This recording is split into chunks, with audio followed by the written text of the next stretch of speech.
Hello friends, welcome to my channel. I am doctor Veena Sethi और आज हम बात करने वाले हैं अपने इस वीडियो में आपके बेबी की हार्ट बीट की। बहुत सारी लेडीज मेरी फ्रेंड्स मुझसे पूछ रही हैं कि उनके बेबी की हार्ट बीट चली गई, यानी कि शुरू के टाइम पे ही उनके बेबी की हार्ट बीट खत्म हो गई। तो ऐसा क्यों हुआ, क्या हुआ कि वो उनकी हार्ट बीट खत्म हो गई और उन्हें एक नुकसान उठाना हुआ।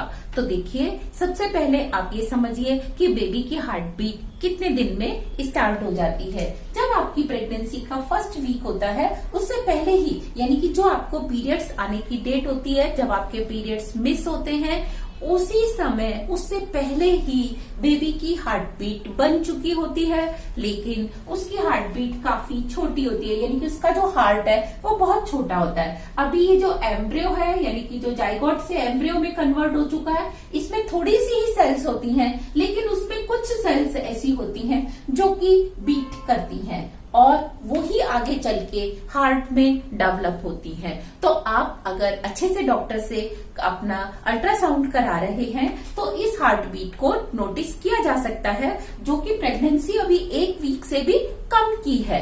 और दूसरा, जब 5 से 7 वीक हो जाते हैं तो बहुत अच्छे से कोई भी डॉक्टर देख के बता सकते हैं कि अब बेबी का हार्ट बीट कर रहा है या नहीं कर रहा।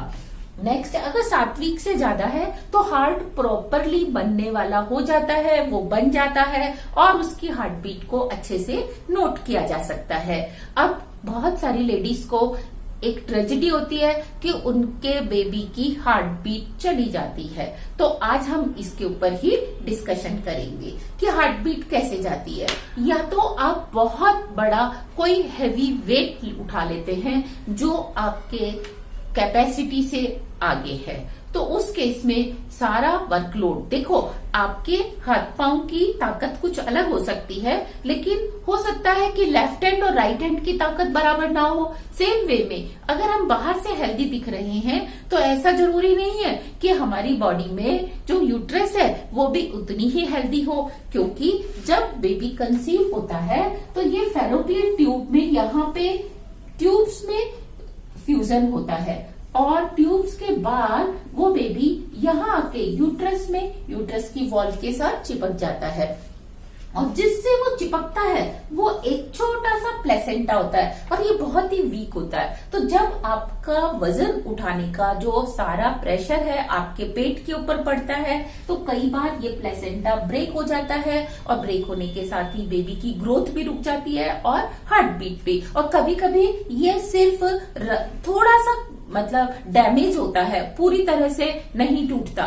तो बेबी तो ग्रो करता रहता है पार्शियली, लेकिन हार्ट बीट चली जाती है। तो आपने इस चीज का ध्यान रखना है। और एक और जो मेजर कारण होता है, बहुत सारी लेडीज के साथ होता है लेकिन उन्हें पता नहीं चलता कि उन्होंने ये गलती की है। क्या होता है कि जब आप प्रेगनेंसी के बाद या आपने अभी इम्प्लांटेशन हुआ है, कंसीव किया है और आप उसके बाद अपना हेड वॉश करते हैं या आप बाथ लेते हैं, नहाने के लिए जाते हैं, तो आप ऐसे टेम्परेचर का पानी लेते हैं। कई बार वेदर चेंज होता है, रात का पानी जो ओवरहेड टैंक पे होता है वो ठंडा होता है और आप जैसे ही फर्स्ट मग ऑफ वाटर आप अपने बॉडी के ऊपर डालते हैं और आपको अगर शिवरिंग होती है तो ये शिवरिंग, आपका हार्ट तो इसको फेस कर लेता है लेकिन बेबी का हार्ट बहुत नाजुक होता है, वो इसको फेस नहीं कर सकता।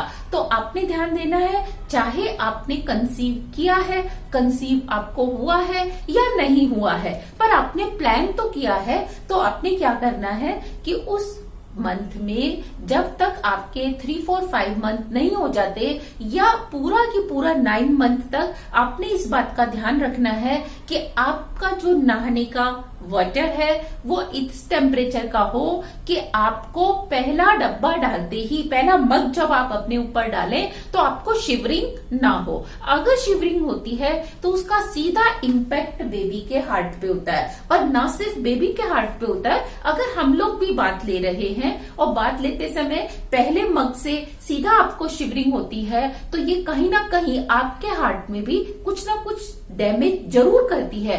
लेटर और सूनर आपको इसका पता चल ही जाता है। तो इसीलिए जब आप बात लें तो ध्यान रखें कि लुक वार्म वाटर हो, यानी कि इतना पानी का टेम्परेचर हो कि आप उसके ऊपर आप उस पानी से बात लें और आपको शिवरिंग यानी कि कपकपी बिल्कुल भी ना हो। और साथ में ध्यान दें कि कई बार हम किसी जानवर को देखकर या कोई सपने को देखकर या हम किसी भी तरीके से हम खड़े, कोई हमें पीछे से आके एकदम धमकाता है, इस तरह से डराता है और हम ऐसे होते हैं, तो ये भी एक बहुत बड़ा कारण होता है कि आपका हार्ट तो बर्दाश्त कर लेता है लेकिन बेबी का हार्ट बर्दाश्त नहीं करता। और साथ में कुछ फ्रेंड्स मेरी हमेशा पूछती हैं कि हम हार्ट बीट से क्या आइडेंटिफाई कर सकते हैं कि बेबी बॉय है या बेबी गर्ल है। तो देखो, सबका एक्सपीरियंस, हर बेबी की हेल्थ डिफरेंट होती है, लेकिन जो एक जनरलाइज्ड देखा गया है वो क्या है कि आपने अगर फर्स्ट वीक से लेके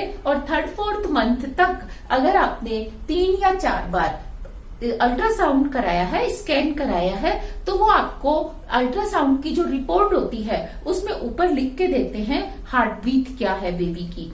तो आपने जितनी बार भी हार्ट बीट कराया है, जितनी बार भी आपने स्कैन कराया है, तो आप जब भी डॉक्टर के पास जाते हैं तो ड्यूरिंग स्कैनिंग, क्योंकि स्कैनिंग के समय 5-7 मिनट तक डॉक्टर आपके पेट को स्कैन करते रहते हैं, तो आप उसमें 2, 3, 4 बार अच्छे से पूछिए कि अब मेरी बेबी की हार्ट बीट कितनी है, दूसरी बार कितनी है, तीसरी बार कितनी है। आप हर बार 3-4 बार पूछिए, यानी कि जितनी बार भी आप डॉक्टर के पास जाते हैं उतनी बार आप 3-4 बार पूछिए कि अब कितनी है और आप उसका एक एवरेज निकालिए। तो आप जब उसका एवरेज यानी कि औसत निकालेंगे तो आप देखेंगे कि जो बेबी बॉय होते हैं वो पैदा होने के बाद भी ज्यादा शैतान होते हैं और पैदा होने से पहले भी ज्यादा शैतान होते हैं। तो उनकी जो हार्ट बीट की वैल्यू है वो ग्रेटर देन 140 आती है, और जो बेबी गर्ल्स होती हैं उनकी हार्ट बीट की वैल्यू लेस देन 140 आती है। तो ये एक मैं आपको जो फिगर बता रही हूँ ये एक जनरलाइज्ड फिगर है, ऐसा नहीं है कि 140 से ज्यादा है तो वो बेबी बॉय 100% ही होगा। हो सकता है आपने केवल एक ही बार पूछा हो डॉक्टर से, या आपने स्कैन एक ही बार कराया हो और उस समय बेबी एक्टिव मूड में हो, तो इसीलिए खाली एक बार की स्कैनिंग रिपोर्ट से देख के आप बिल्कुल पता नहीं लगा सकते जब तक आपने 3, 4, 5 बार स्कैन ना कराया हो और हर बार आपने 2-3 बार डॉक्टर से ना पूछा हो। तो क्योंकि एवरी मिनट आप देखेंगे इसकी जो रिपोर्ट है वो चेंज होती रहती है, तो 1 मिनट से आपको पता नहीं चलता, एक रीडिंग से आपको कई रीडिंग्स की जरूरत होती है और उनका आप एवरेज लेंगे। तो if it is greater than 140 से ज्यादा है तो डेफिनेटली वो बेबी बॉय है, और अगर वो 140 से कम है तो डेफिनेटली वो बेबी गर्ल है। तो आपने दोनों के ही हार्ट की बहुत अच्छे से उनकी तंदुरुस्ती की आपने सेफ्टी लेनी है, और कभी भी इस तरीके से ठंडे पानी से, बहुत ज्यादा गर्म पानी से नहीं नहाना। आपने ऐसे पानी से नहाना है जो आपके लिए बियरेबल है, जिसको आप बर्दाश्त कर सकते हैं उसका आपका बेबी भी बर्दाश्त कर सकता है, और आपको किसी भी कंडीशन में इस तरह वाली सिचुएशन नहीं आनी चाहिए। Thank you very much. अगर आपको ये इन्फॉर्मेशन अच्छी लगी है तो अपनी सारी फ्रेंड्स के साथ जो कि कंसीव कर रही हैं, एक्सपेक्ट कर रही हैं, आप उनके साथ शेयर करिए, हो सकता है उनके ये किसी काम आए। और अगर आपको कोई डाउट है, आप मुझसे कोई बात करना चाहते हैं, तो ये मेरी ईमेल आईडी है beena_sethi BEENA_SETHI@rediffmail.com। आप अपना फोन नंबर इस ईमेल आईडी पे डाल दीजिए। 1-2 दिन के अंदर जैसे मुझे टाइम होगा मैं आपके साथ बात करूंगी या मेरी टीम आपके साथ बात करेगी और आपके क्वेश्चंस को, जो क्वेरीज है उनको सॉल्व करने की कोशिश करेंगे। Thank you very much. Happy pregnancy and healthy heart pregnancy. All the very best.